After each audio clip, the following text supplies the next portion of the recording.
विद्यार्थियों, ऑनलाइन कक्षा में आप सभी का स्वागत है।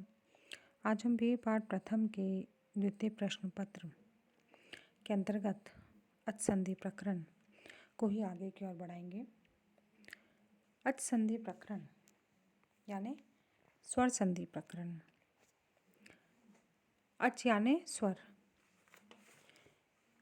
अब आप सभी को पता चल गया होगा कि अच यानी स्वर, तो स्वर संधि प्रकरण के अंतर्गत अगला सूत्र है उपसर्गाः क्रियायोगे। ये संज्ञा सूत्र है। ये सूत्र क्या कह रहा है? ये सूत्र कह रहा है कि क्रियायोग में प्रादि उपसर्ग संज्ञक होते हैं।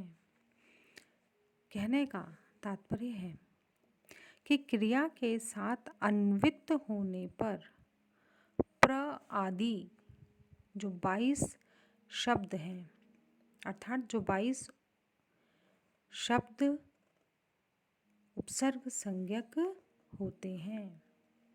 विद्यार्थियों, ये कौन कौन से हैं? ये हैं प्र, परा, अप, सम, अनु, अव, निस, निर, दुस, धुर, वि, आग, नि, अधि, अपि, अति, सु, उद, अभि, प्रति, परि और उप। तो विद्यार्थियों, क्रिया के योग में प्र आदि जो 22 शब्द हैं उनकी उपसर्ग संज्ञा होती है। जब भी किसी क्रिया का योग इन उपसर्गों के साथ होता है तो वह इन शब्दों के साथ होता है तो वह उपसर्ग कहलाता है। अगला सूत्र देखें, भूवादयो धात्वः। और ये भी संज्ञा सूत्र है। ये सूत्र क्या कह रहा है कि क्रिया के वाचक भू आदि धातु संज्ञक होते हैं। विद्यार्थियों, भू आदि से तात्पर्य है संपूर्ण धातु पाठ। धातु यानी क्रिया। तो जितनी भी क्रियाएं हैं वो सारी क्रियाएं धातु संज्ञक होती है, धातु संज्ञक कहलाती है। यानी क्रिया को हम संस्कृत में धातु कहते हैं। और संस्कृत साहित्य में जितनी भी धातुएं हैं उन सभी धातुओं को 10 गणों में विभाजित, 10 वर्गों में, जिन्हें हम गण कहते हैं, गण यानी समूह, तो 10 गणों में विभाजित किया है, जिसमें पहला गण है भवादिगण और भू भवादिगण की पहली धातु है। तो इसलिए यहाँ पर कहा है कि भू इत्यादि जितनी भी धातुएं हैं, जितनी भी क्रियाएं हैं, उन सभी की धातु संज्ञा होती है। विद्यार्थियों,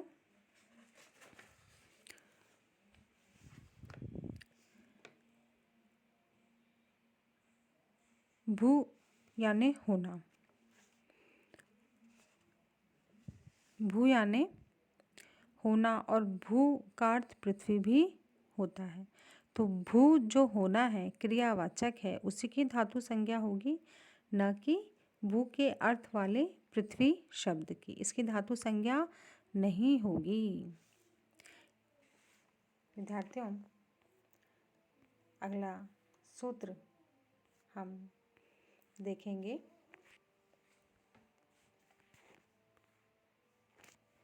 एगी पर रूपम। एगी यानी एक प्रत्याहार, परे होने पर रूप आदेश होता है। एक प्रत्याहार में कौन कौन से वर्ण आते हैं? एकार और ओकार, ये 2 वर्ण आते हैं।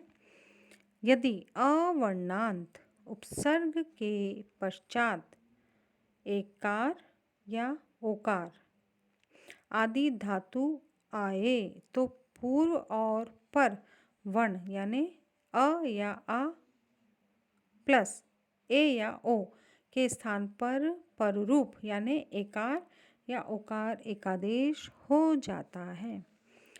उदाहरण से समझते हैं विद्यार्थियों। प्रेजते यानी अत्यंत चमकता है, प्र उपसर्ग लग रहा है, प्र प्लस एजते।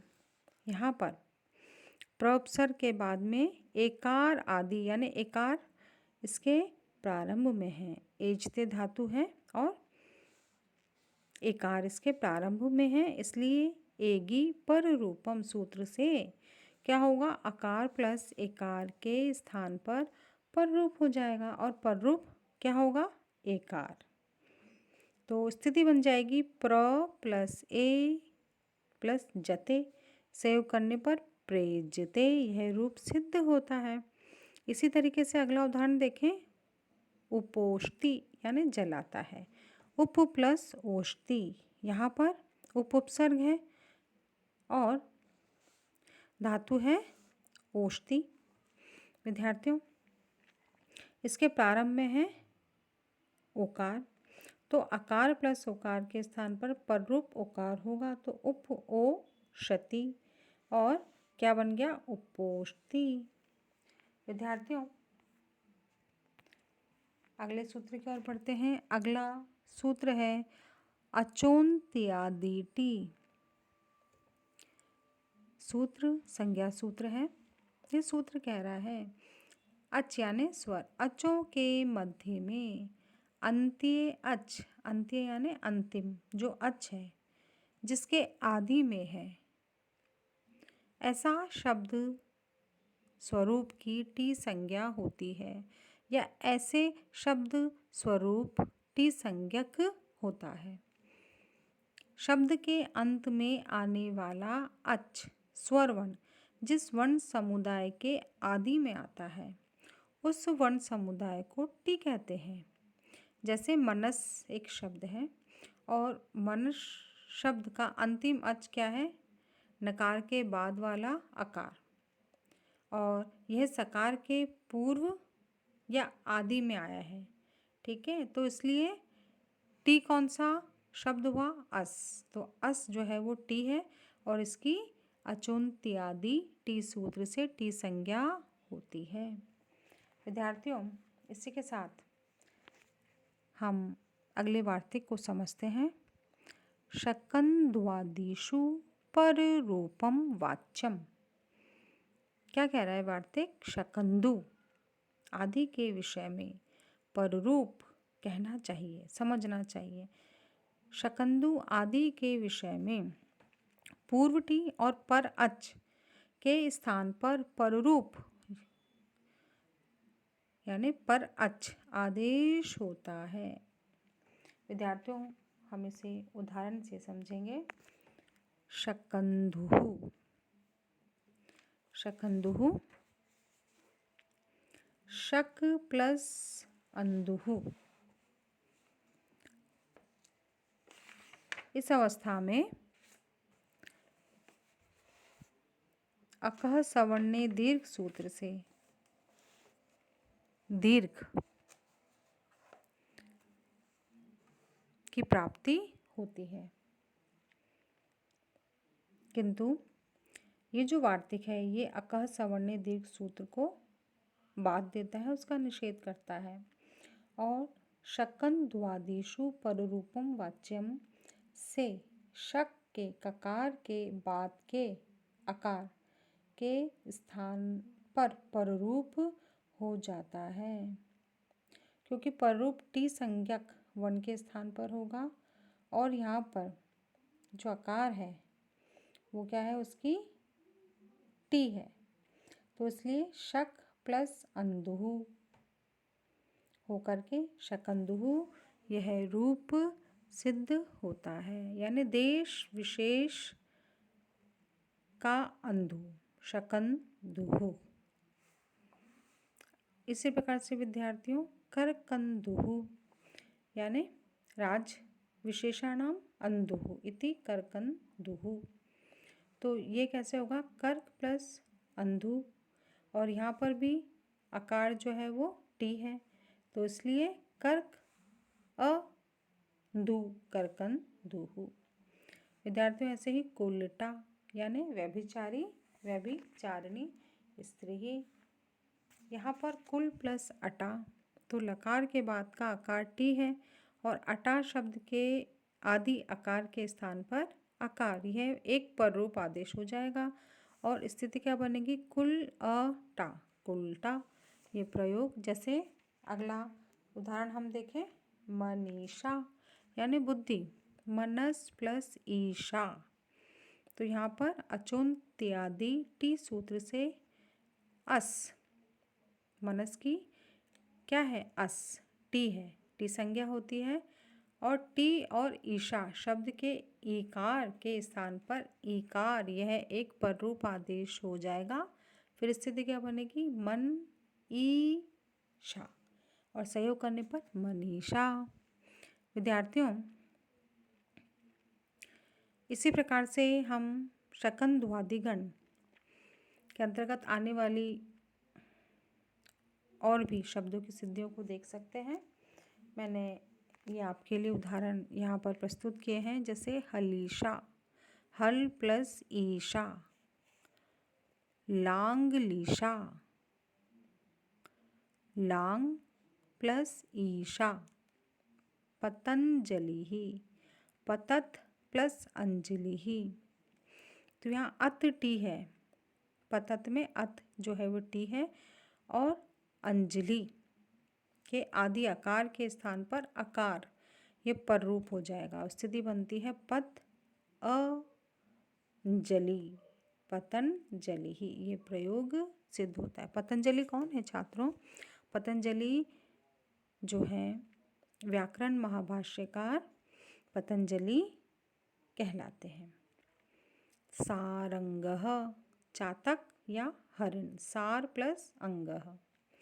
इसी प्रकार से सीमंतः। इसी प्रकार से विद्यार्थियों और भी बहुत सारे उदाहरण यहाँ हो सकते हैं। आशा है कि अब ये टी वाला सूत्र आपको अच्छे से आ गया होगा। विद्यार्थियों अब हम चलते हैं अगले सूत्र की ओर, ओमांगोष्ठः। अब ये सूत्र क्या कह रहा है, सूत्र कह रहा है अवर्ण से ओम अथवा आग परे होने पर पूर्व प्लस पर के स्थान पर पररूप एकादेश हो जाता है। ओम यह अव्यय है और आग जो है ये उपसर्ग है। ठीक है विद्यार्थियों, इसका उदाहरण हम देखते हैं, उदाहरण देख लेते हैं। उदाहरण है शिवायो नमः, ओम नमः शिवाय, शिव जी के प्रति नमस्कार है, ऐसा इसका अर्थ है। तो शिवाय प्लस ओम नमः। विद्यार्थियों यहाँ पर आप देखें यकार के बाद वाला आकार से ओम परे है और इसीलिए पूर्व अवर्ण और पर ओकार के स्थान पर क्या हो जाएगा, ओकार। ये एक पररूप आदेश होता है और स्थिति बनती है शिवाय ओ नमः। सहयोग करने पर शिवायो नमः।